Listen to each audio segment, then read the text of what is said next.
Woo!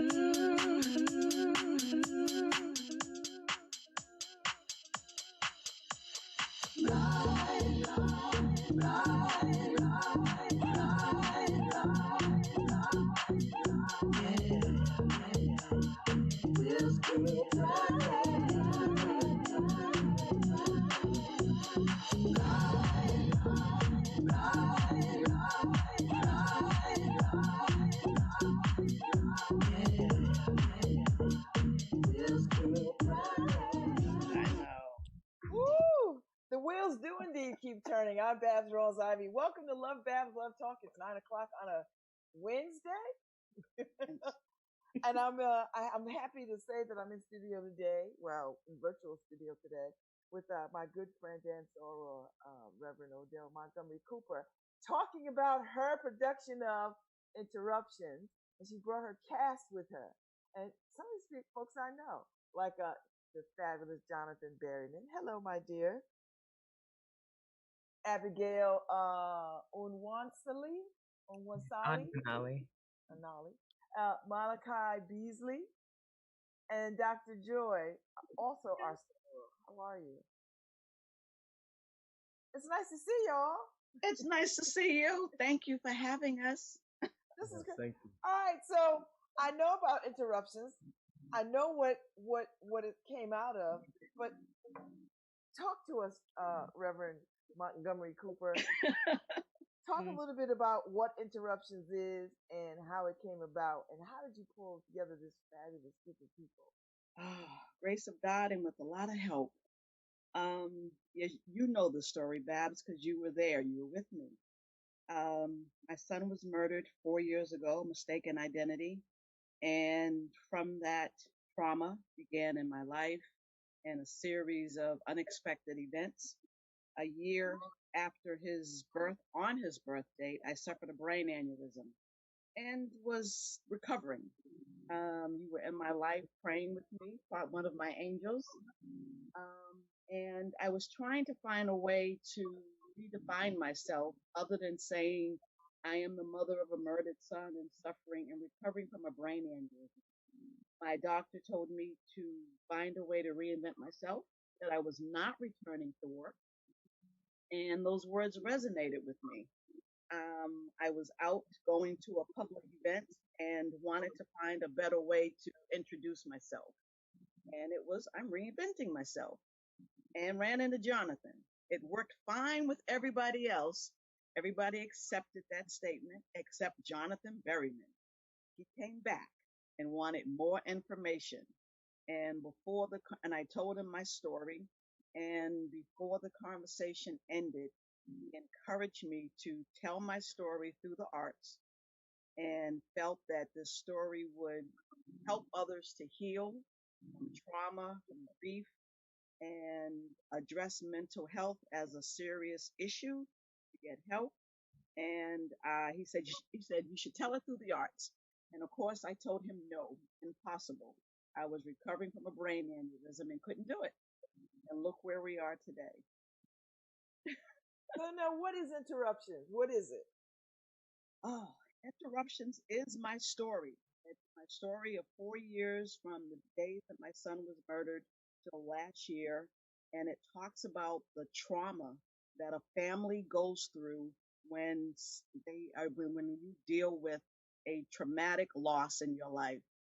People, like to hear that you're on the other side, that you've gotten through the grief and the trauma. People don't share what happens in one's life when you're going through it. So through Jonathan's support, the grace of God, I decided to be transparent and to tell the pitfalls of the true grief that happened in my life. The role of my daughter, and Abigail is playing the role of my daughter. Malachi is playing the role of my son's best friend. So his character is Tremaine. And there's a character who's playing me. And we're showing the dark side of dealing with gun violence, trauma, stress, PTSD, when our body speaks to us and we don't know what's going on. And how do we deal with it? So Interruptions is a play. It's a production. It So is the a people production. can walk through your story by Yes. sitting in the audience and taking it all in. Well, no longer sitting in the audience since Well, COVID yes, 19. since COVID has So upended all our lives. so we will be watching interruptions virtually and online. Okay, all right. So Jonathan Berryman, because I know how you get down, a real instrument of God.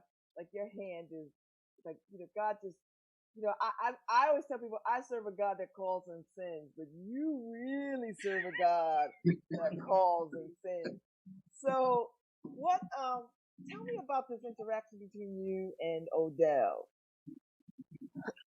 So we were at a picnic, a barbecue, a fundraiser actually, and I ran into Odell, and I had not seen her since I really hadn't. Well, I've known her for more than 20 years, but I know I hadn't seen her since the aneurysm. I hadn't seen her since her son was murdered. And I said, wow, I'd heard all of it, but I'd not seen her myself. So it was my first time seeing her. Uh, and and when in speaking with her, I knew all that had happened. I knew that she's a person of faith, so I did want to know how she was doing. When she said reinventing herself, I was curious.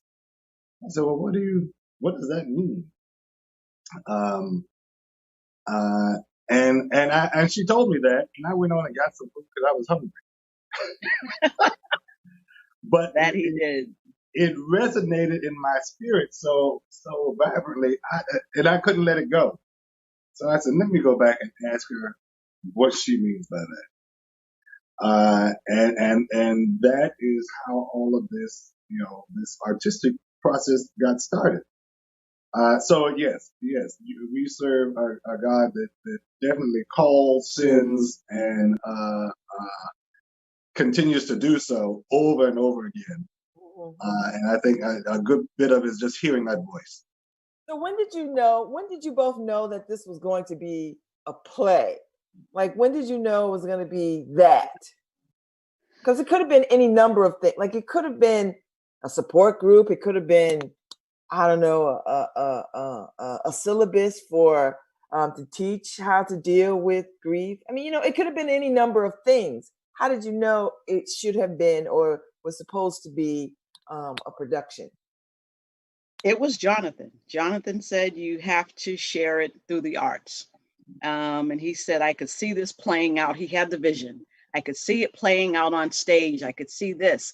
I can see the visions of angels that came into your life and your network of support. And before we left the event, he made me place 2 phone calls to Alita Staten and Mm-hmm. Reverend Lisa Anderson. We had a meeting scheduled within 2 weeks. We sat down, we met, we discussed, and we started having meetings last June. We were having meetings. And as I'm beginning to retell the story, we knew that the Spirit just led me that I needed to tell my daughter's story and also the role of a young Black man. Mm-hmm. And so we convinced my daughter to share her story. And Marcel, which is my son's best friend, and Malachi is playing that role, so that you just hear not just the mother, but you see the impact of gun violence that has on an entire family and the community. So as I'm telling the story, Jonathan said, "You've got to write a book. This is just too much information. We need a book." So unfortunately, I do what people tell me to do, and I wrote a book. So the extras are in the book. The production is 90 minute. We and that's how we knew it was going to be on stage. I love it. Okay, so um, I mean, everybody's lives are big and huge. Where does the story begin? What point of the story does it begin? Um, Story begins with Jonathan and I at a fundraiser where he convinced me to do this. Then we jump to the next scene. I think the next scene is, Cash, you have to help me out. Is my son comes home from New York I invite my son home from New York. I changed the day of the event, and he is home. We have a great day. You don't meet Jonathan. You Mm-hmm. don't meet my son. You just hear stories of him and you hear his voice. And then 12 hours later, after having a wonderful day, he is murdered. And that's takes us into the next scene. Is that correct, Cass? Mm-hmm. Okay, that takes us into the next scene. And then it's not so much about his growing up, but the trauma and the grief that we all go through, that what we lived through for and still living through for the past 4 years. It's showing the trauma of my daughter and what she's going through, losing a brother and young black man, and the myths and stereotypes of what we're told to not talk about our grief, but to keep everything inside. And we want to be transparent to help others to know in our culture we can't live that way. Mm-hmm. So you hold auditions, and the gems that are sitting with us today, Malachi and Abigail, rise to the top of this audition process. I'm assuming there's an audition process because I see two very talented folks sitting here. And are Yes. you all? Are they actors already? Like you all are Yes. Yeah. actors? Yes, they are. All right. So so when you hear about this script or this play coming around, what do you think? And what draws you to this body of work? Well, first we got an email from Folks, which is something that was created by Angela Bassett, and at Yale School of Drama, a Black student union through the drama school. And, just looking at the script and talking with A.K. Payne, who is, I believe, a part of Odell Sorrow, it is kind of like, for me personally, being in this environment as well, where I've lost cousins and friends to gun violence, that already motivated me to want to tell this story, and gravitated me towards the what we all are holding inside because we're trying to be okay and move forward. Especially with Tremaine and his monologue, there was moments where I was like, okay, I definitely feel like this is something I want to unearth for myself, but also for my community. Mm-hmm. And Abigail? Yes. Malachi and I are in the same class, so we're both rising second years at the Yale School of Drama. And I think I also got the information the same way he did. And I think what was interesting about it for me was being a part of a group of Black folks that are also faithful.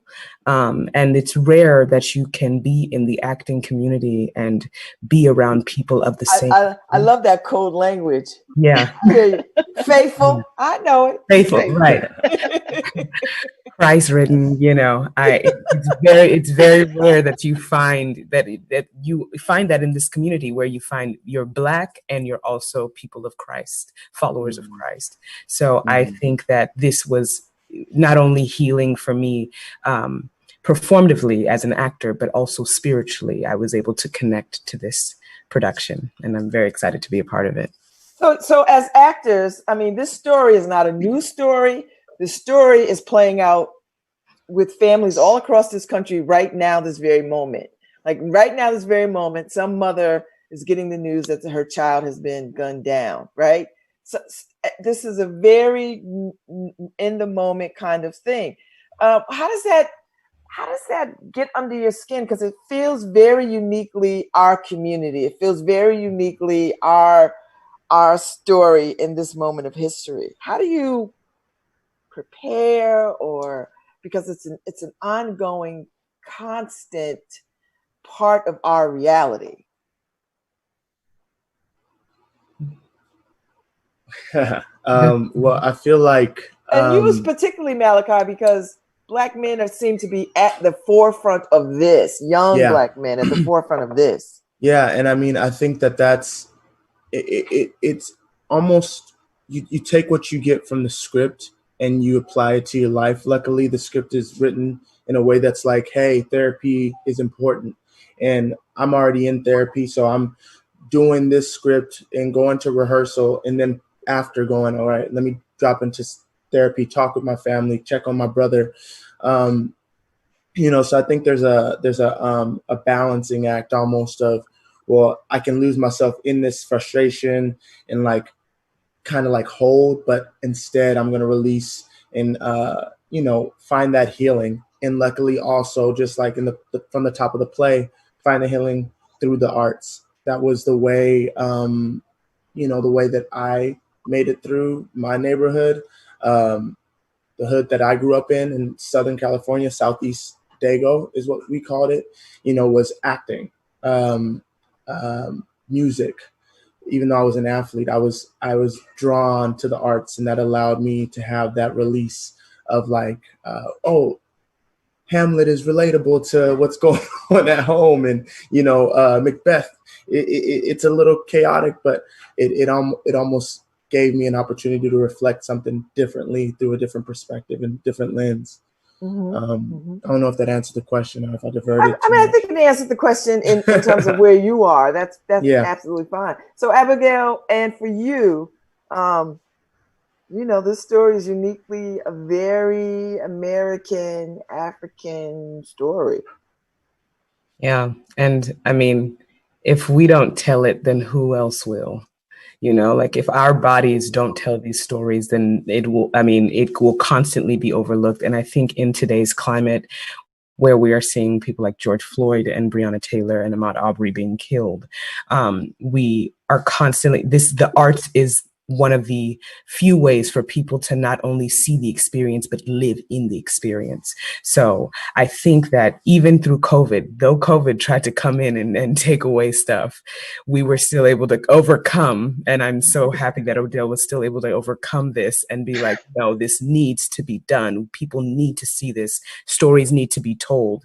And this is still impacting us today, even during a pandemic. And so I think that pushing through and letting our bodies still be on stage and still perform in a COVID-friendly way can still like help us tell this story and bring it to light and let the whole world see it.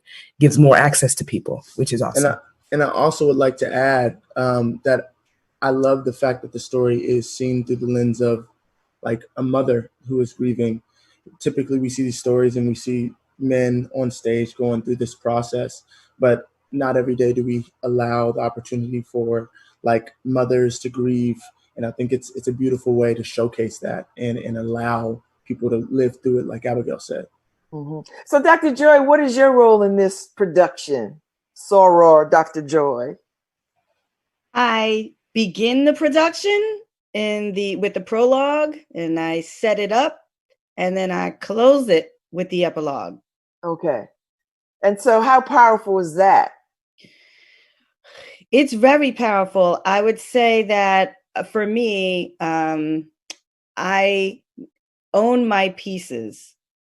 I own them, and it's at a different tone. Both of them, even though it's too long monologues, they're different. As I set the audience and I tell them what an interruption is. Okay. And then at the end, I tell them to wake up and tell them how to use interruptions to get through life in a sound way. I was waiting for someone to talk about this title of this production because interruptions is a very deliberate word, right? It is. It's like a presence that's disturbed. That's what I hear. Like something happens, something disrupts, something, some cataclysmic thing oftentimes is the interruption, right? So yeah, I was interested in when the title was going to show up and define itself. So Odell, Yes. Was this process cathartic? It is. It's not a was, it is. Mm-hmm. It's a journey, and I've been living this story for the last 4 years, and then having to retell it again, sitting at the table with Jonathan and Reverend Anderson, who is the writer and director, having to retell it became heavy and heavier. And then having to have the table readings where the cast was interviewing, which you were you were invited, but you couldn't make to the table readings. Yes. So we had 2 table readings, and then listening to the characters read what we've written for months and have it come to life was painful in some parts, but joyful. And a person that's not here today because she's at work during the day is Kelly Knight, and she's playing my character. And to watch someone play me is like, oh my goodness. So Malachi and Abigail playing, the role of Star and Tremaine they've nailed it. They've nailed our emotions and our feelings in terms of what we were going through. And they're picking up they're adding their own characteristics to it, their own pain, their own journey, which has been different. And Jonathan and Reverend Anderson prepared me to say it's going to be different. They're not going to be you. They're going to be playing the scenes in their way, so you have to accept it. And but that's important. But Babz, I do have to say, just to make sure there is no misconception, this production does not fall under the umbrella of Black Lives Matter. My son was not murdered by a hate crime or murdered by a police. This was a Black on Black crime. And those are the crimes where mothers like myself, our voices go unheard. They're muted because in our community, we become immune to Black on Black crimes. And I wanted to tell the story regardless and to show that it's still Black Lives Matter, and it's still Black men are being shot. Innocent Black men are being shot and killed, whether it's their neighborhood or coming home to visit. And this is the story that we wanted to tell.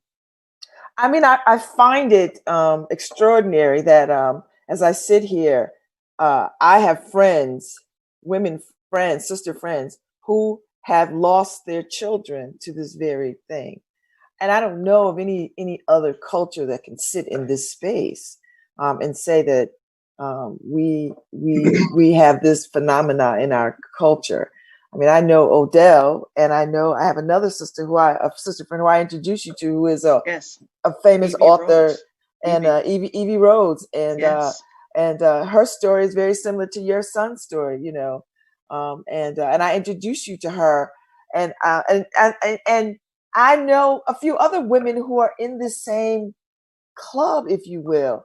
Yes. And it is stunning to know that this is part of our existence in a way that is not a part of other people's existence. So, and our voices are not heard. Our stories are not on the front page, or not on news. Right. You were with me, Babz, when we went to have a conversation with Slice Pizza Bar in Hamden, which was the catalyst where all this crime was happening in our community. And it was a total of 30 people who were there, including the reporters. And this is the story that we tell in Interruptions. We tell the 4-year story. We talk about the brain aneurysm that I had on his birthday. And Babz is one of the angels that was in the waiting room. Because that's the only way I'm going to get wings, baby, is by a play, because God knows. I appreciate that. And she was there praying for me. I remember the day we had the homegoing service for my son. You walked into my house and you didn't want to talk to anybody. You said, I just need to find her. You kissed me on my forehead. You said, I'm here for you. And you left. And you've been there for me every step of the way. It was so much, I think when your son was murdered was traumatic. Yes. And when you had your aneurysm, that really, I have this thing where I say to people, life is very, we're all very fragile. I mean, we're just all very fragile. And I think at any moment, we are all destined to leave this planet at any time, And when your friends are sick, it becomes acutely, your mortality becomes acutely a concern. You know, you're just like, and we just needed to pray and get together and just be with one another on that day. And we sat in that hospital. I don't know, we never left until you left. You know, we didn't leave until we got word that it was, you know, that you were better, you know, much better than when you walked in there. So it was, I remember it was a the time. Yeah, I remember the nurse. I could overhear the nurse saying, "She has a lot of sorority sisters in the Yeah. waiting room." Yale And goes red. yes, and Dr. Joy is my line sister. You remember I tell the stories of trying to find my line sisters from Yes. Cornell. So Yes. I found Dr. Joy while I was home recovering. And we had not seen each other since we pledged at Cornell. I found her, and I'm like, oh, that's her. I saw her picture on social media and reached out to her. I found everyone on our line, and Joy and I was the closest during our pledge process. Yes, And and we were supposed to connect and meet in New York in November. And I had to call, my daughter had to call her and say, my mother can't meet you. She had a brain aneurysm and she can't talk longer than 5 minutes. So she needs to reschedule her appointment with Wow. So Jonathan Berry, is there some music in this thing? Yes, I'm crafting the music for this. I know you were. So Yes. to be specific, it is not a musical. So the music is more incidental. Because the But story. I bet you the incidental probably might not be the right word. Because I don't think you do incidental. I think the music is probably purposeful and appropriate, you know. Right. So that becomes because it's not a musical, because that's a whole different level. So the music is purposeful. I'll accept that. But I want to, in thinking about interruptions, what came to mind just now is what it's like to be in a place that has no mirrors, and you're trying to get dressed. And I say that because when I look at the artistic world, there are very few mirrors that we can look into and see ourselves in this way. So when Reverend Anderson and I were sat down to really look at this story, I think the whole point has been to provide a mirror for the community to be able to see its own story. Okay. So my brother was killed in 1992. Weeks before Christmas. It was December of 1992. I got a call to come home because he had been shot and killed. Wow. And I think about, and unfortunately, that type of activity was normal. But I can't think of anything in the artistic world that truly talks about what families go through and how they process that information. And even then, there was no real way to talk about it. It was suck it up and deal. And suck it up and deal has been how I know we dealt with it. We dealt with it privately. And therapy was not even something people talked about, or the need to discuss it, or the need to show it. So I think part of the reason I said to ask Odell to tell this story through the arts is because the arts help us to see ourselves in ways that help us to process things that we might not have been able to do without seeing it in an artistic way. So what do you all hope that this production does for people? What do you want people to get from this? I'll let the cast go first. Seeing they're in rehearsals. I think to live in the experience, or to watch the experience of a daughter, a mother, a best friend, feeling the pain. And it's explained so beautifully, to the point where when you're watching the performance, you have no choice but to empathize. And I'm not talking about sympathy. Sympathy is different from empathy. You are now feeling the experience of these loved ones and their loss over a common body, a common person, that makes it come alive, and makes it feel as if, like, what in my life can I work on in order to change, or to help this community grow, or to work one day at a time to impact, or if this is happening with my family in Florida, if this has been an experience I've gone through, if this is, especially the community I grew up in, this was common, in Houston, Texas, in Alief, Texas specifically. This was common to have news about one of my close friends, or a friend that I knew, or somebody that knew somebody who had been locked or shot. And so for us to sit here and be like, okay, now I'm in a place where I can tell these stories and let it come alive. And not only for it to impact this community, but other communities, other Black communities all over the country, is what I'm hoping that people could see and live in and breathe in and be one with, not only like the environment and the people around you, the community, but Christ alone, to have his help to get through all of this. And also therapy, because that's very important. Like, that is so important. That is a crucial thing that the Black community should learn. And so, yes. Yeah, that was beautiful. I feel exact same way. I want to make sure that we undo the stigma of around therapy for Black men and Black women and Black bodies, or just people of color in general.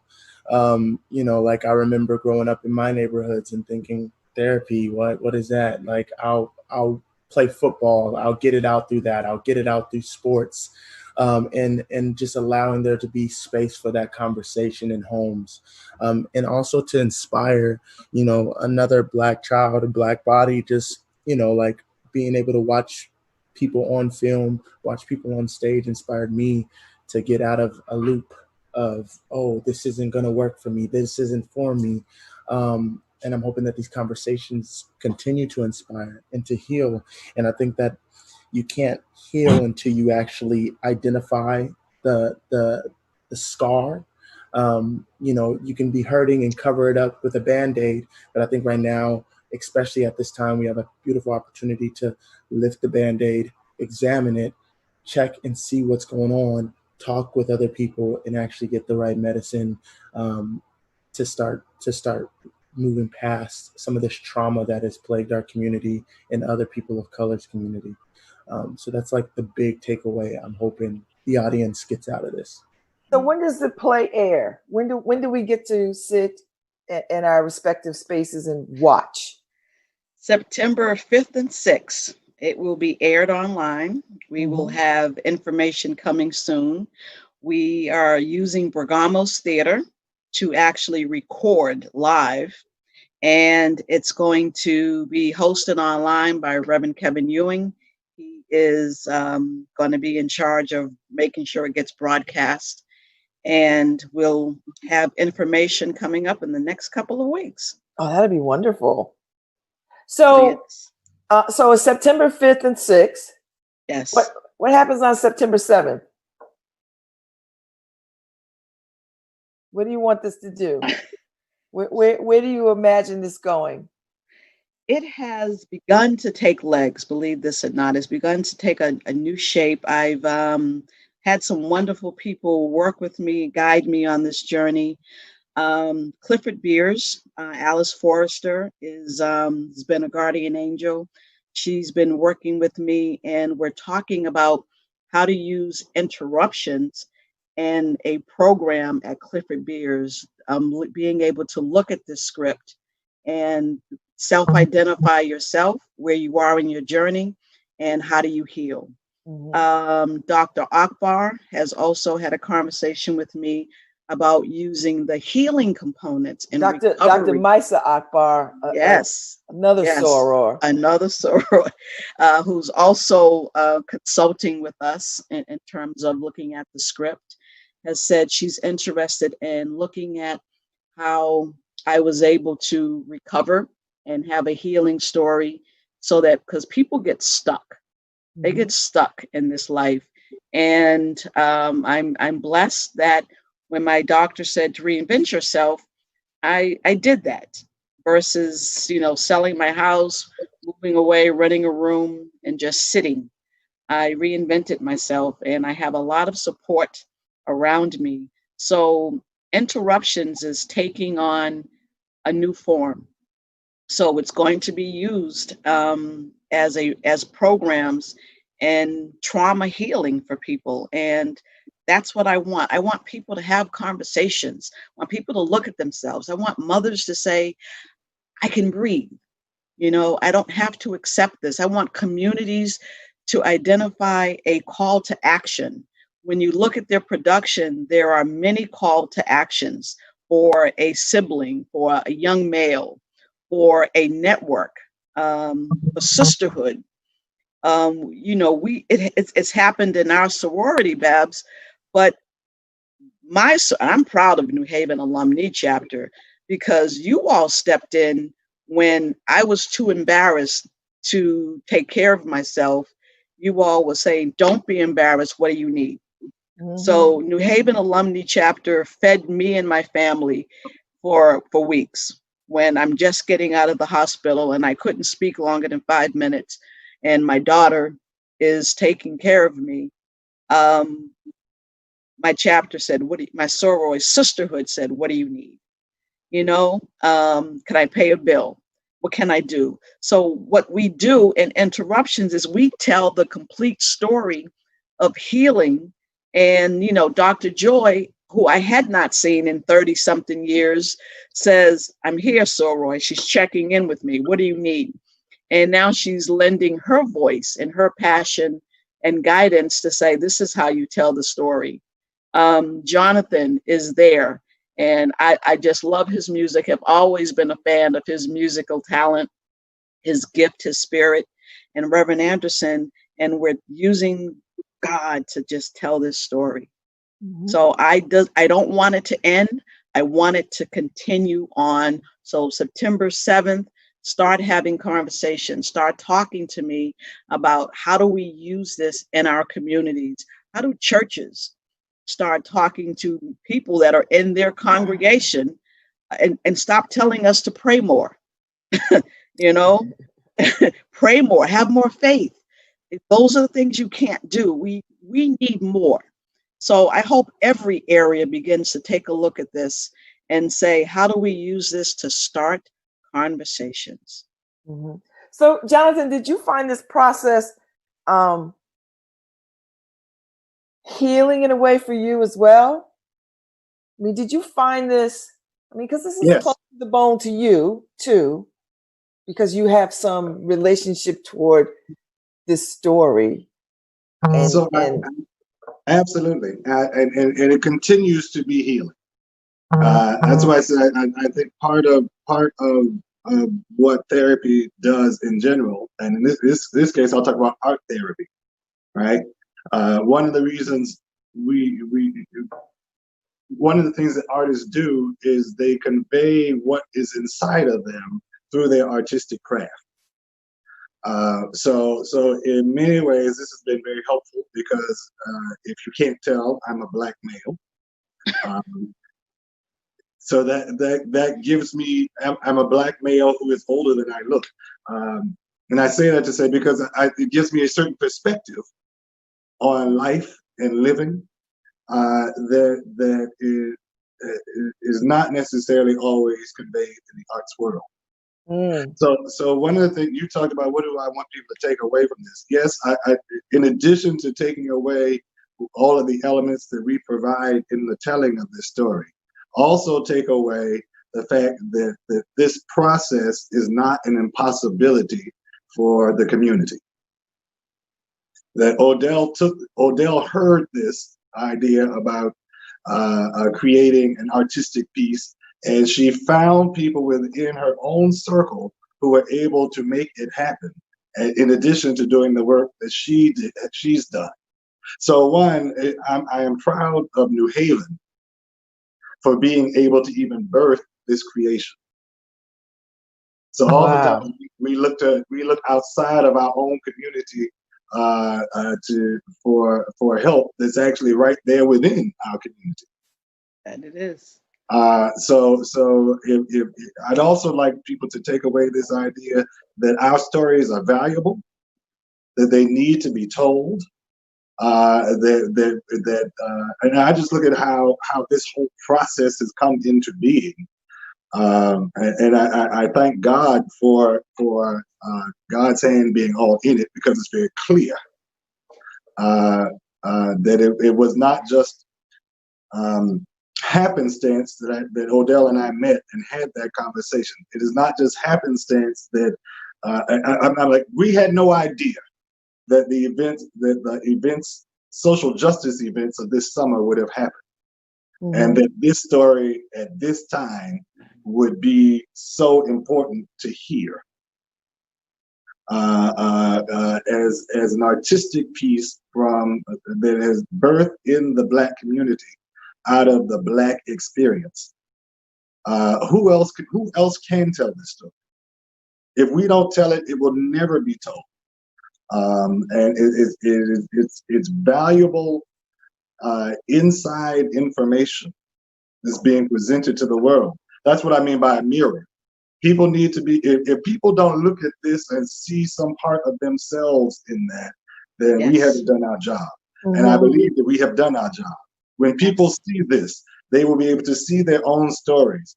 And I know we hear trauma and we're like, oh God, I don't know.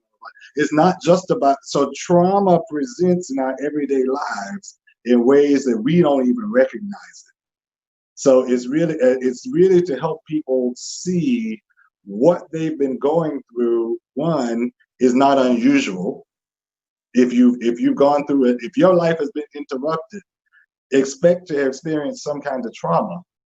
And yes, you acknowledge the fact that you feel some kind of way. And sometimes it gets to the point where it is too much for us to handle. And our friends, Odell is lucky. She had friends who could help us. Some of our friends don't want to hear it. Mm-hmm. And we might, and even with people around us, we might need to see someone who knows more about what we're experiencing. Yes. So there's a whole lot in the telling of this story. So I don't want people just to think, oh, I don't want to see another sad story. Well, it is. Life is a sad story, but not all the time. And, yes, one of the things that when I was asking people, my friends who were close, sorority sisters and stuff, what do you want to see in this story? They're like, we want you to tell the truth. Show your highs and lows, show us where you struggled when you didn't listen, when you were stubborn and we had to argue with you to go sit down. And tell your story. You're laughing, I know. Tell your story. Because I did not believe that I could do this. I'm not in the arts. I can't do this. I don't know how to do this. And I, talking to Dr. Joy, she says, oh, you got to do a podcast. And Kevin Ewan offered us the opportunity to do a podcast. I didn't know how to do a podcast. Called Dr. Joy. She says, let me tell you how to do this. And she coached me. And you're going to be on the Dr. Joy TV show too, Odell. Thank you. And so we started doing podcasts. So Kathy Patton and I do, we have a podcast comes on every Wednesday with Kevin that we're doing. And it's a highlight of what's going on in interruptions. So it's designed to be a trailer for interruptions. Those behind the scenes that we can't talk about in 90 minutes. And until the book comes out, these are the details of really what was going on. And so that's what we're doing on Wednesday. It comes out. I created a YouTube channel, first time ever. I'm doing the first time ever for a lot of things in my life. Well, that's what reinvention is, right? This is really reinvention, right? So I never thought I would be here. So when my doctor said, you have a second aneurysm, and you will never, I know, Dr. Joy, sorry, I didn't tell you, you will not be able to return to work, to the life that you knew. So you need to find something else that you can do that brings you joy, where you can help people. So I needed to re-examine my life and to take a look at attributes about me that I could take with me into this new reinvention. And this is totally new, Jonathan. I don't know how to write a play. I'm not artistic. And the one piece that I loved, I have You to say are this. artistic. Everybody's artistic. Yeah. Okay. The one piece that I love, the person that plays my character, Kelly Knight, she can sing. I was like, yes.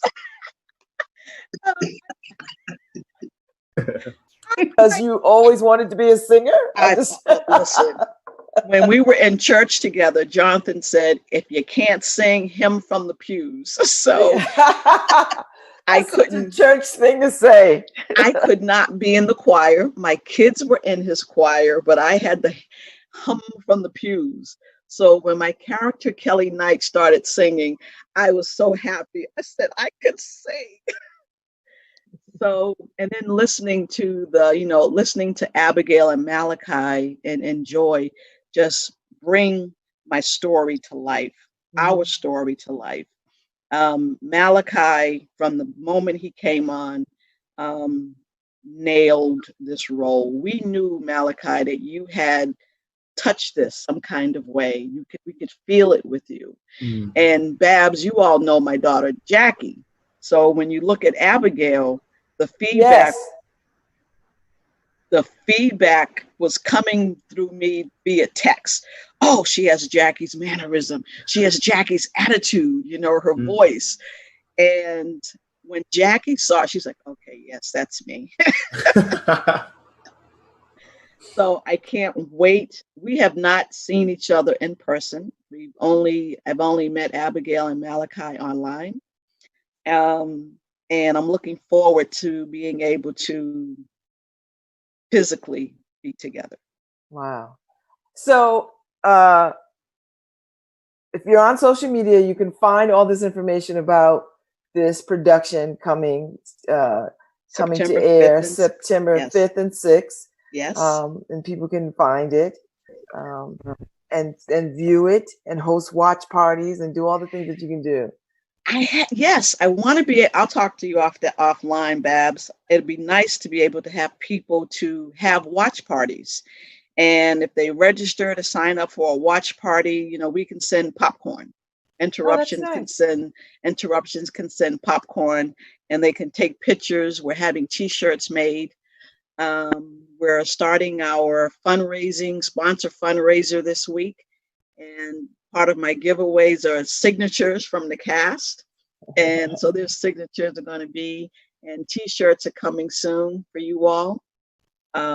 So I'm doing what Jonathan and Reverend Anderson and the Spirit tells me to do. And Dr. Joy says, and do this, and don't forget to do that, and trademark your logo, which is being done, and own your business. So I'm in a space that I've never been in before, but I'm trusting God every step of the way. Well, it has been my pleasure to talk to y'all this morning. I'm looking forward to this production. It is near and dear to my heart. I'm excited to see you all, the young actors in this, bring this story to life. Jonathan, I don't know of a better angel to ride shotgun on this with. So that's a beautiful thing. And Dr. Joyce, nice to meet you. Nice meeting you, Sarah. Nice to meet you indeed. And Odell, I will talk to you. Yes. As we always talk. Yes. I'm so proud and so delighted by this. And, thank you. I lend my support where I can, when I can, how I can. So thank you all for this wonderful, rich conversation. Thank you, Babz. I can't wait till September. Yes. Thank you for having us. Thank you y'all. For having us. Yes, go in peace. Have a beautiful rest of your week. And I'll see you all out here soon. Thank you, Harry. We're going to take a break, and then I'll come back with Ife Gardine and Shy McAllister. We're going to talk about the Elm City Lit Fest that's coming up in September too. So okay. Thank y'all. Thank you. Thank you.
Wheels keep spinning till the morning.